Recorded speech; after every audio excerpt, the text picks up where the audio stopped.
Good morning to all of you. स्वागत है आप सभी का मेरे यूट्यूब चैनल में केमिस्ट्री बाई पंकज जायसवाल। देखिए, हमारे पास जो हम विलयन का पाठ पढ़ रहे थे, तनु विलयनों के सिद्धांत, उसमें हमारे पास एक आखिरी टॉपिक, लास्ट टॉपिक बचा है।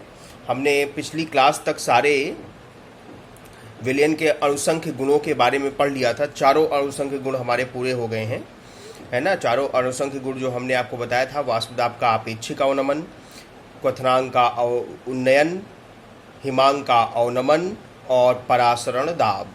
तो इन चारों अणुसंख्य गुणों के बारे में हमने विस्तृत रूप से चर्चा कर ली है। हमने आपको बहुत सारे आंकिक सवाल भी, क्वेश्चन भी, न्यूमेरिकल्स के माध्यम से भी काफ़ी चीज़ें उसमें समझाई हैं, कैसे क्या कैलकुलेशन होता है।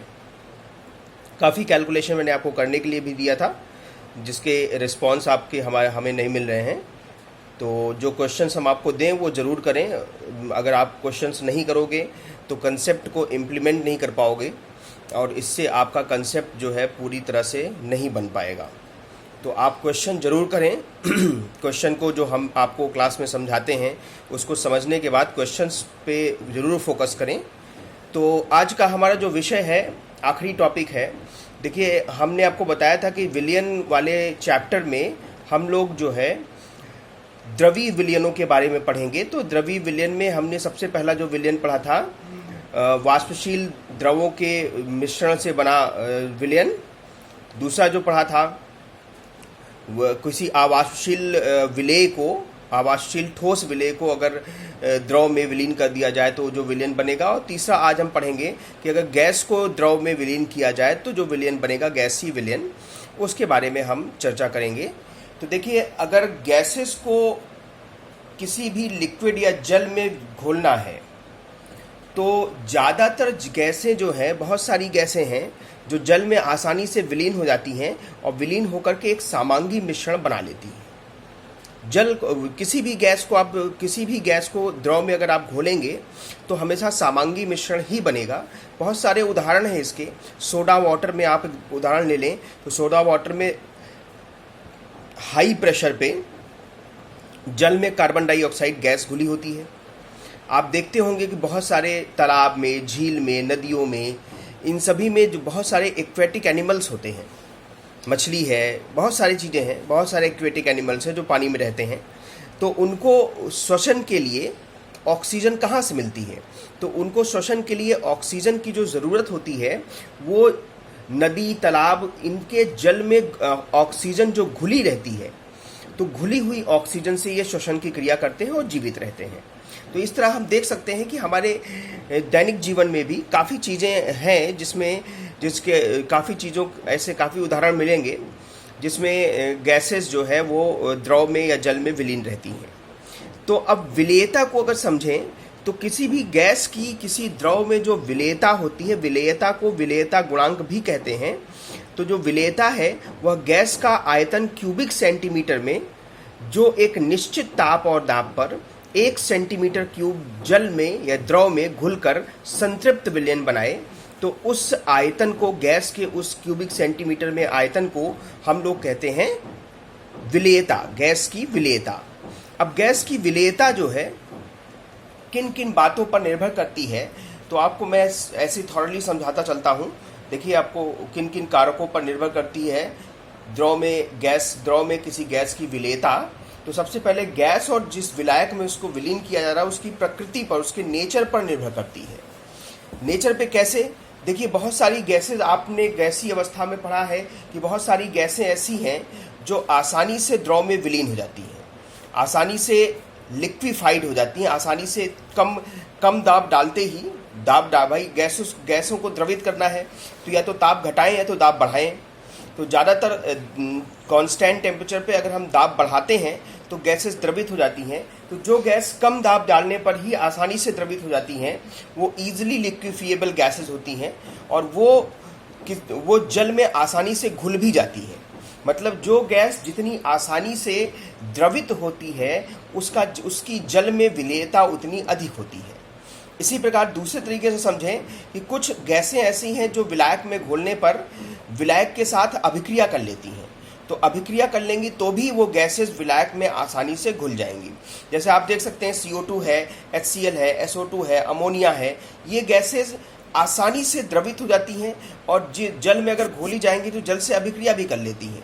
तो ये इनकी जल में विलेयता अधिक होगी, जबकि ऑक्सीजन, नाइट्रोजन, हीलियम, आर्गन, अक्रिय गैसें ये सब ऐसी ऐसे हैं जो आसानी से द्रवित भी नहीं होती, ना तो जल से अभिक्रिया करती हैं, तो इनकी जल में विलेयता भी कम होती है। तो किसी भी गैस की किसी विलायक में जो विलेयता होती है वो इस बात पर निर्भर करती है कि वो कितना आसानी से द्रवित होती है। जितनी आसानी से गैस द्रवित होगी उतनी ही आसानी से वो जल में घुल जाएगी। या दूसरी चीज़ है कि जिस विलायक में हम गैस को घोल रहे हैं, अगर गैस उस विलायक से अभिक्रिया कर लेता है तो वो उसमें आसानी से घुल जाता है। ताप का प्रभाव समझें, ताप का क्या प्रभाव पड़ता है। तो आसानी से समझने के लिए एक हमने रिएक्शन इसलिए लिख दिया कि गैस में जब गैस को किसी विलायक में घोलते हैं तो विलयन बनता है। तो ये प्रक्रिया उत्क्रमणीय अगर हम बना दें तो इस प्रक्रिया में ऊष्मा उत्सर्जित होती है। अगर गैस विलायक में आसानी से घुल जा रहा है, मतलब गैस की विलायक में विलेयता ज़्यादा है, तो ऊष्मा उत्सर्जित होती है। और हमने 11th में पढ़ा है लाशातेलीय नियम कि अगर इसको फॉरवर्ड डायरेक्शन में ले जाना है, मतलब कि विलेयता को बढ़ाना है, तो सीधी सी बात है कि ऊष्मा को, ताप को घटाना पड़ेगा। अगर आप ताप बढ़ाएंगे तो ये बैकवर्ड डायरेक्शन में चला जाएगा और विलयन में जो गैस घुली हुई है वो गैस बाहर निकलने लगती है। तो इसलिए जो विलेयता है गैस की वो ताप बढ़ाने पर घट जाती है। लेकिन कुछ अपवाद भी हैं इसके, जैसे कुछ अल्प विलेय गैसें, हाइड्रोजन, नाइट्रोजन, अक्रिय गैसें, ये अजलीय विलयनों, जैसे हाइड्रोकार्बन में घोलना है, अल्कोहल में घोलना है, एसीटोन में अगर इनको घोलना है तो इनकी विलेयता ताप बढ़ाने पर थोड़ा सा बढ़ जाती है। तो कोई बहुत खास अंतर नहीं है, थोड़ा सा ही बढ़ जाती है, यही थोड़ा सा अपवाद है। दूसरी बात, दाब का क्या प्रभाव पड़ता है, बिल्कुल बहुत इंपॉर्टेंट है। दाब का प्रभाव सीधी सी बात है कि किसी विलायक में जब आप कोई गैस घोल रहे हैं और वो आसानी से नहीं घुल रही तो दाब बढ़ा दीजिए। दाब बढ़ाएंगे तो वो अपने आप आसानी से घुल जाएगी। तो वास्तविकता यही है कि दाब बढ़ाने पर गैस की विलायक में विलेयता बढ़ जाती है। और दाब का क्या एग्जैक्ट प्रभाव होता है इसको एक्सप्लेन किया गया हेनरी लॉ में, हेनरी के नियम में एक्सप्लेन किया गया। और हेनरी ने अपने नियम में बताया कि किसी निश्चित ताप पर विलायक के दिए हुए आयतन में घुली गैस का द्रव्यमान गैस के विलयन पर दाब के समानुपाती होता है। मतलब कितना गैस घुलेगी उसका जो द्रव्यमान है वो गैस के दाब, जो वो विलयन पर गैस जो दाब डालता है उसके समानुपाती होता है। यानी M समानुपाती M proportional to capital P। या प्रोपोर्शनैलिटी साइन आएंगे तो कांस्टेंट आएगा, यहाँ पे ये प्रोपोर्शनैलिटी कांस्टेंट है। M जो है वो जो विलायक के एकांक आयतन में घुली गैस का द्रव्यमान है, और P गैस का दाब है जो वो विलयन पर डालता है साम्य अवस्था में।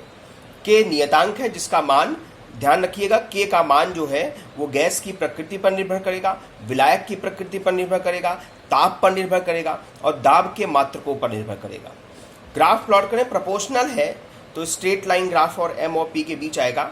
अलग अलग गैसेस के लिए अलग अलग स्ट्रेट लाइन कर्व, हमको स्ट्रेट लाइन ग्राफ मिलता है। देखिए डाल्टन ने ये जो हेनरी ने अपना लॉ दिया उसके बारे में डाल्टन ने एक बिल्कुल सेपरेट एक्सपेरिमेंट किया। मतलब वो जो है हेनरी के लॉ से प्रभावित नहीं था, उन्होंने बिल्कुल अलग प्रयोग किए और उस प्रयोगों को आधार पर बताया उन्होंने कि स्थिर ताप पर गैसों की किसी द्रव में विलेयता विलयन में गैस के आंशिक दाब पर निर्भर करती है। क्योंकि डाल्टन ने आंशिक दाब के बारे में बताया था, तो उन्होंने बताया कि देखिए जो गैस विलीन की गई है गैस के आंशिक दाब पर निर्भर करती है।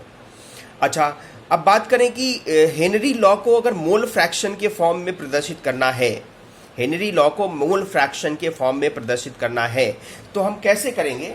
तो बिल्कुल सीधा सा है, स्थिर ताप पर गैस का विलयन में मोल प्रभाज विलयन पर गैस के आंशिक दाब के अनुक्रमानुपाती होता है। मतलब जो गैस का दाब है विलयन पर, वो दाब गैस के मोल फ्रैक्शन के डायरेक्टली प्रोपोर्शनल होता है।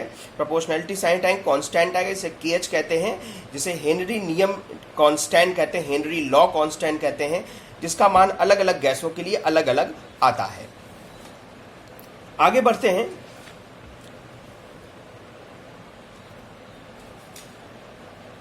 इसमें थोड़ा सा देख लें। Partial pressure of gas mole fraction of gas के डायरेक्टली प्रोपोर्शनल होता है और इस तरह से ये KH आता है। इसके बारे में बताया मैंने आपको। अब इस पे देखते हैं कि हेनरी लॉ की, यानी कि partial pressure of gas is equal to Henry law constant into mole fraction of gas. ये हेनरी लॉ है, बेसिक फॉर्म इसका, मेन फॉर्मूला इसका यही है। तो इसमें देखते हैं कि इसकी सीमाएं क्या है। बिल्कुल साफ है कि गैस का दाब अधिक उच्च नहीं होना चाहिए। जो गैस का प्रेशर है वो बहुत ज्यादा प्रेशर नहीं होना चाहिए। तापक्रम स्थिर होना चाहिए, टेम्परेचर कांस्टेंट रहना चाहिए, टेम्परेचर में बदलाव नहीं होना चाहिए। अगर बदल जाएगा तो हेनरी का नियम काम नहीं करेगा। गैसों के विलायक के साथ क्रिया, संयोजन और तथा वियोजन नहीं होना चाहिए। मतलब गैस जो है न तो विलायक से अभिक्रिया करना चाहिए, न तो गैस के मॉलिक्यूल को एसोसिएट होना चाहिए और ना ही विलायक में जाकर के उसे डिसोसिएट होना चाहिए। गैसें पूर्ण रूप से पूर्ण विलेयता वाली नहीं होनी चाहिए, पूर्ण रूप से विलेय नहीं होनी चाहिए। मतलब पार्शियली सोल्यूबल होनी चाहिए, स्पैरिंगली सोल्यूबल होनी चाहिए। ये बहुत इंपॉर्टेंट है, ये लिमिटेशन है, हेनरी लॉ के सीमाएं हैं, है ना, कि प्रेशर, गैस का दाब विलयन में अधिक बहुत ज़्यादा नहीं होना चाहिए, टेम्परेचर कांस्टेंट होना चाहिए, विलायक में जिस गैस को विलीन कर रहे हैं वो ना तो विलायक से अभिक्रिया करना चाहिए, ना विलायक में वो एसोसिएट होना चाहिए और ना ही डिसोसिएट होना चाहिए, और गैसें पूर्ण विलेय नहीं होनी चाहिए। सवाल से समझते हैं, कुछ आंकिक उदाहरण लेते हैं, इनको बहुत ध्यान से समझिएगा। देखिए, यदि नाइट्रोजन गैस को 293 केल्विन पर जल में से प्रवाहित किया जाए तो 1 लीटर जल में कितने मिलीमोल नाइट्रोजन गैस विलेय होगी। 1 लीटर जल में नाइट्रोजन का आंशिक दाब 0.987 बार तथा 293 केल्विन पर नाइट्रोजन के लिए KH का मान 76.48 किलो बार है। तो पार्शियल प्रेशर दिया है, ये देखें, ये पार्शियल प्रेशर है गैस का विलयन में, और ये KH की वैल्यू है। तो जाहिर सी बात है, मोल फ्रैक्शन, हमें मोल निकालना है कि नाइट्रोजन के कितने मिली मोल विलीन होंगे 1 लीटर जल में। तो उसकी बारे में बात करेंगे। पहले हेनरी लॉ के नियम से जो पार्शियल प्रेशर होगा नाइट्रोजन का, वो होगा Henry law constant into mole fraction of nitrogen gas. तो इस फॉर्मूले से नाइट्रोजन गैस का जो मोल फ्रैक्शन होगा वो यहाँ पे कैलकुलेट किया गया है। तो कितना हो जाएगा, partial pressure of nitrogen gas upon KH। तो पार्शियल प्रेशर नाइट्रोजन गैस का 0.987 बार है, ये देखें, ये बार इसका मात्रक दिया है, और अपॉन ये 76.48 किलो बार है। 10³ से मल्टीप्लाई कर दें, ये भी बार में परिवर्तित हो जाएगा। अब देखें, बार बार कैंसिल हो गया और ये डिवाइड किया तो 1.29, ये 10⁻³ ऊपर जाएगा, और तो 10 और ये 0.00 आएगा तो 10⁻5 हो जाएगा। तो ये मोल फ्रैक्शन है। अच्छा, कितने लीटर जल में विलीन किया गया? 1 लीटर जल में। जल का घनत्व, जल का जो घनत्व होता है, डेंसिटी ऑफ वाटर 1 ग्राम पर क्यूबिक सेंटीमीटर होता है। तो अगर ये जल का घनत्व है और जल 1 लीटर लिया गया है, मतलब 1000 मिलीलीटर, तो जल का द्रव्यमान कितना होगा? आयतन गुणे डेंसिटी। तो डेंसिटी 1 है तो आयतन 1000, तो 1000 ही रहेगा, 1000 ग्राम हो जाएगा। तो जो विलायक है, जल है, उसका भार 1000 ग्राम हो गया। 18 से डिवाइड कर दिया अणुभार से, 55.56 मोल आ गए। तो जल के मोलों की संख्या, मतलब विलायक के मोलों की संख्या पता हो गई। मोल फ्रैक्शन की वैल्यू 10⁻⁵ पावर का है। इसका मतलब इसकी वैल्यू बहुत कम है, यानी विलेय का मोलों की संख्या बहुत कम है, और उसके तुलना में विलायक के मोलों की संख्या बहुत ज़्यादा है। तो मोल फ्रैक्शन होगा नाइट्रोजन का मोल अपॉन नाइट्रोजन का मोल प्लस जल का मोल। लेकिन जल का मोल नाइट्रोजन के मोल से बहुत ज़्यादा है, इसलिए नाइट्रोजन के मोलों की संख्या यहाँ पे जल के मोलों की संख्या की तुलना में नेग्लेक्ट कर सकते हैं। इसलिए इस नीचे वाले नाइट्रोजन के मोलों की संख्या को हमने 0 मान लिया इसकी तुलना में, क्योंकि बहुत कम होगी, तो ये थोड़ा आसान हो जाएगा। नीचे 555.56 ही बचेगा, है ना, और ऊपर number of mole of nitrogen, तो नाइट्रोजन के मोलों की संख्या उसको उधर ले जाकर मल्टीप्लाई कर देंगे, तो ये पूरा वैल्यू आएगा 0.000716 मोल। और अगर इसको मिली मोल में परिवर्तित करेंगे तो 1000 से गुणा कर देंगे तो 0.3 पॉइंट आगे आ जाएगा, तो 0.716 मिली मोल। तो इतने मिली मोल नाइट्रोजन को 1 लीटर जल में विलीन किया जाएगा। दूसरा सवाल देखते हैं। 298 केल्विन पर CO2 गैस की जल में विलेयता के लिए हेनरी स्थिरांक का मान 1.67 10⁸ पास्कल है। पास्कल यूनिट दिया है। 500 मिलीलीटर सोडा जल में 2.5 एटमॉस्फेयर दाब पर बंद किया गया। 500 मिलीलीटर सोडा जल को इतने दाब पर बंद किया गया, तो 298 केल्विन पर घुली CO2 की मात्रा की गणना कीजिए। तो KH का मान सीधे सीधे आपको क्वेश्चन में दिया है ना। अच्छा, सोडा जल का आयतन पता है, तो भाई सोडा जल में कैसे बनेगा? सोडा जल में CO2 को घोला जाएगा, तो जाहिर सी बात है कि सोडा जल का आयतन 500 मिलीलीटर है, तो जल का आयतन भी 500 मिलीलीटर ही होगा, क्योंकि उससे CO2 को घोलने से थोड़े ना आयतन बढ़ जाएगा। तो जितना विलयन का आयतन है उतना ही विलायक का आयतन है। तो जल का आयतन 500 मिलीलीटर है और घनत्व तो मैंने बताया था 1 होता है, तो 500 गुणे 1, तो द्रव्यमान जल का जो होगा 500 ग्राम आएगा। 18 से डिवाइड कर देंगे, इतने मोल जो है जल के मोलों की संख्या आ जाएगी। अच्छा, पार्शियल प्रेशर इतना एटमॉस्फेयर है, इसको पास्कल में बदलने के लिए हम लोग क्या करेंगे? 1.01 10⁵ पास्कल, एक एटमॉस्फेयर में इतने पास्कल होते हैं। 1 atm equals to 1.01 into 10⁵ pascal होते हैं। तो इसको इसी से मल्टीप्लाई करके पास्कल में हमने परिवर्तित कर लिया, तो अब ये आ गया।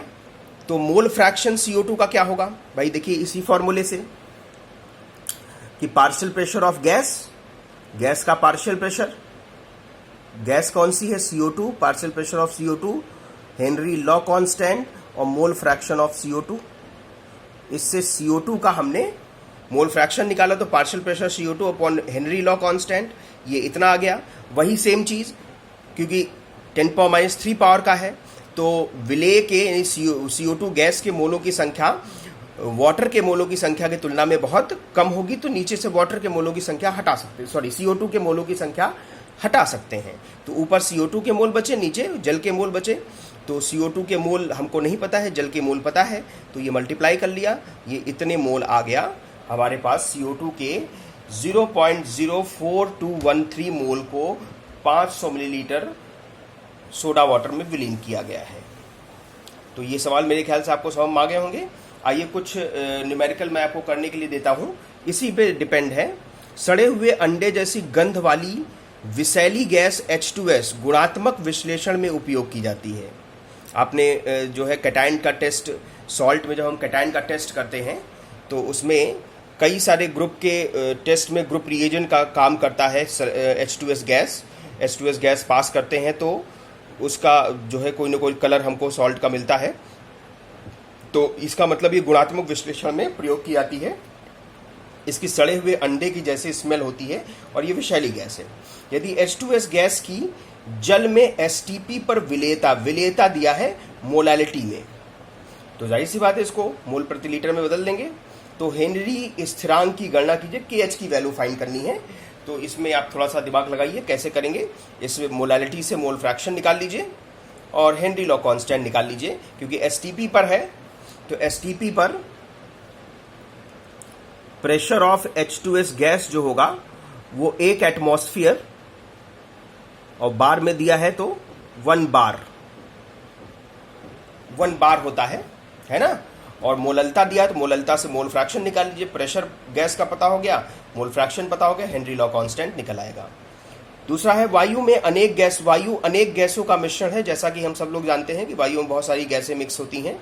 298 केल्विन पर आयतन में मुख्य घटक ऑक्सीजन और नाइट्रोजन का लगभग 20% और 79% के अनुपात में होता है। 10 वायुमंडलीय दाब पर जल वायु के साथ साम्य में है, 298 केल्विन पर ऑक्सीजन और नाइट्रोजन के हेनरी कांस्टेंट क्रमशः KH की वैल्यू दोनों गैसेस का पता है, तो जल में इन गैसों का संगठन ज्ञात कीजिए। उसी तरह मोल फ्रैक्शन निकालना है, तो मेरे ख्याल से आप लोग सब लोग निकाल लेंगे। प्रयास करिए। अगर नहीं आता क्वेश्चन तो मुझे मेरे यूट्यूब चैनल के कमेंट बॉक्स पे आके बताएं, मैं आपको सॉल्व करके भी क्वेश्चन के आंसर दूंगा। लेकिन आपको उसके लिए पहले आपको खुद प्रयास करना होगा। अगर आपको नहीं आएगा तब मैं उसके बाद आपको इन क्वेश्चंस के आंसर बताऊंगा। तब तक के लिए थैंक यू।